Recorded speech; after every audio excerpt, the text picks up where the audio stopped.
M S news کی ناظرین السلام علیکم۔ آپ دیکھ رہے ہیں ہمارا YouTube channel M S news. امید ہے آپ لوگ سب خیریت سے ہوں گے۔ آج کا ہمارا 3 انتہائی اہم ٹاپک ہوں گے۔ پہلا کہ صدر مملکت نے سمری کیوں واپس کر دی، اور اس کے بعد عمران خان کے کیس کی سماعت کے بارے میں بتائیں گے، اور تیسرا عمران ریاض خان کی ضمانت کے بارے میں بتائیں گے، اور چوتھا پی ٹی آئی پنجاب میں کیوں خاموش ہے، اس کو تفصیل کے ساتھ بتائیں گے۔ صدر مملکت عارف علوی نے قومی اسمبلی کا اجلاس طلب کرنے کی سمری واپس بھیج دی۔ صدر کا موقف ہے کہ جب تک ایوان مخصوص نشستوں مکمل نہیں ہوتا، اجلاس نہیں بلایا جا سکتا۔ پی ٹی آئی کو مخصوص نشستیں ابھی تک نہیں دی گئیں۔ یہ الیکشن کمیشن کی بدمعاشی ہے، کیونکہ قانون کے مطابق سب کو نشستیں ملنی چاہیے، لیکن مسلم لیگ نون کو، پیپلز پارٹی کو اور دیگر جماعتوں کو مخصوص نشستیں مل گئی ہیں۔ انہیں پی ٹی آئی کو مخصوص نشستیں کیوں نہیں جا رہی؟ سب سے بڑا سوال۔ اور دیگر صحافی جو کہہ رہے ہیں غیر نہیں کام کیا، لیکن یہ نہیں جانتے کہ پاکستان تحریک انصاف کو ابھی تک کیوں نہیں نشستیں ملی جیسے کہ انہیں ملنی ضروری چاہیے تھی۔ لیکن پاکستان کے میڈیا اور صحافی بھی منافق ہیں، کیونکہ وہ حق کی بات تو نہیں کہتے۔ سب سے پہلے یہ کوشچن کرنی چاہیے کہ پی ٹی آئی کو مخصوص نشستیں ابھی تک کیوں نہیں ملیں؟ پیپلز پارٹی، نون لیگ اور ادر پارٹی کو تو مخصوص نشستیں مل گئی ہیں، اور سب سے بڑی پاکستان میں الیکشن جیتنے والی پارٹی تو پاکستان تحریک انصاف تھی، لیکن ابھی تک اسے مخصوص نشستیں کیوں نہیں ملی؟ دھاندلی کے باوجود ہی پاکستان تحریک انصاف پاکستان کی سب سے بڑی پارٹی تھی، لیکن ابھی تک مخصوص نشستیں نہیں دی گئی۔ یہ الیکشن کمیشن پر آرٹیکل 6 لگانا چاہیے، کیونکہ اس نے غیر قانونی اور غیر آئینی کام کیا۔ لیکن یہاں تو پی ٹی آئی پر بھی پابندی ہے، لیکن الیکشن کمیشن پر کوئی پوچھ گچھ نہیں، کیونکہ الیکشن کمیشن نون لیگ اور پیپلز پارٹی اور دیگر جماعتوں سے ملا ہوا ہے، لیکن ابھی تک کچھ نہیں کیا جا رہا۔ صدر مملکت نے اجلاس نہ طلب کیا تو اس پر بہت سی بحث کی جا رہی ہے۔ اور عمران خان کے کون کون کیس آج اسلام آباد ہائی کورٹ میں لگے، اس ہم تفصیلات کے ساتھ بتائیں گے۔ اسلام آباد ہائی کورٹ میں 190 ملین پاؤنڈ کیس میں عمران خان کی ضمانت گرفتاری کی درخواست پر آئندہ ہفتے کے لیے نیب کو نوٹس جاری کر کے جواب طلب کر لیا گیا ہے۔ اس کیس میں ابھی تک عمران خان کو سزا نہیں ہوئی، لیکن ضمانت کے لیے عمران خان نے درخواست دی ہے۔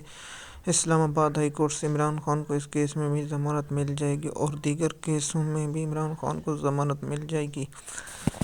بہت سے کیس عمران خان کے اسلام آباد ہائی کورٹ میں لگے ہوئے ہیں۔ توشہ خانہ کا کیس اور دیگر کیسوں میں بھی عمران خان کی ضمانتوں کی درخواست پر آج سماعت ہوئی، اور چیف جسٹس اسلام آباد ہائی کورٹ نے ایف آئی اے کو نوٹس جاری کرتے ہوئے جواب طلب کر لیا، اور نیب کو بھی نوٹس جاری کرتے ہوئے جواب طلب کر لیا ہے۔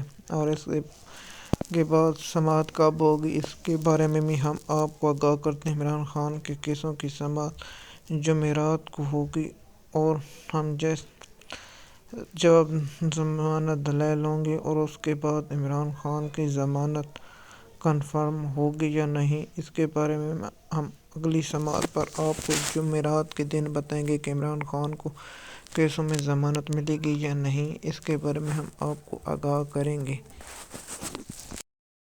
اور عمران خان کی اہلیہ کی کیس کی سماعت جمعرات کو ہوگی، کیونکہ عمران خان کی اہلیہ کو بھی سزا ہو چکی ہے، اور دونوں کیسوں میں ان کے بھی نوٹس جاری ہو چکے ہیں، اور نیب سے جمعرات تک جواب طلب کر لیے گئے، اور جمعرات کو کیا ہوگا اس کے بارے میں ہم آگاہ کر دیں گے۔ اور سیفر کیس میں عمران خان اور شاہ محمود قریشی کی اپیلوں اور سزا معطلی کی درخواستوں پر نوٹس جاری، اور جمعرات کو ہی ان کیسوں میں سماعت ہوگی۔ اور آج اینکر عمران ریاض کیس میں اینٹی کرپشن محکمہ نے جان بوجھ کر ریکارڈ پیش نہیں کیا گیا، عمران ریاض کے وکیل کا کہنا ہے۔ اور عدالت نے ضمانت کی درخواست سماعت آئندہ بدھ کے لیے ملتوی کر دی گئی۔ آج اینٹی کرپشن نے عدالت سے استدعا کی کہ ہمیں کچھ مہلت دیں، لیکن اینٹی کرپشن نے کچھ دن کے لیے مہلت دے دی گئی ہے، اور عمران خان کی اگلی پیشی پر کیا ضمانت ہو پائے گی یا نہیں، اس کے بارے میں ہم آپ کو آگاہ کرتے رہیں گے۔ اور ہمارا اہم سوال ہے کہ پی ٹی آئی پنجاب میں خاموش کیوں اختیار کر گیا؟ پی ٹی آئی کی پنجاب میں تو الیکشن چوری ہوئی، لیکن پی ٹی آئی کا پنجاب میں خاموش رہنا ایک انتہائی سالم کوشچن ہے۔ اس کے بارے میں ہم اگلے ویلاگ میں آپ کو بتائیں گے، اور ایک ویلاگ میں بتائیں گے مسلم لیگ نون والے اپنے پارٹی کے خلاف کیوں بغاوت کر رہے ہیں، اور اس کے بارے میں بھی آگاہ کریں گے۔ نون لیگ کا کون کون سا رہنما پارٹی کے ساتھ بغاوت اور حقیقت بتا رہا، اس کے بارے میں ہم اگلے ویلاگ میں بتائیں گے، اور عمران خان کے کیسوں کے بارے میں ایم ایس نیوز آپ کو اسی طرح آگاہ کرتی رہے گی۔ آپ اگر ہمارے چینل پر نئے ہیں تو چینل کو سبسکرائب کریں، لائک کریں، تاکہ آپ کو نئی ویڈیو مل سکے۔ شکریہ۔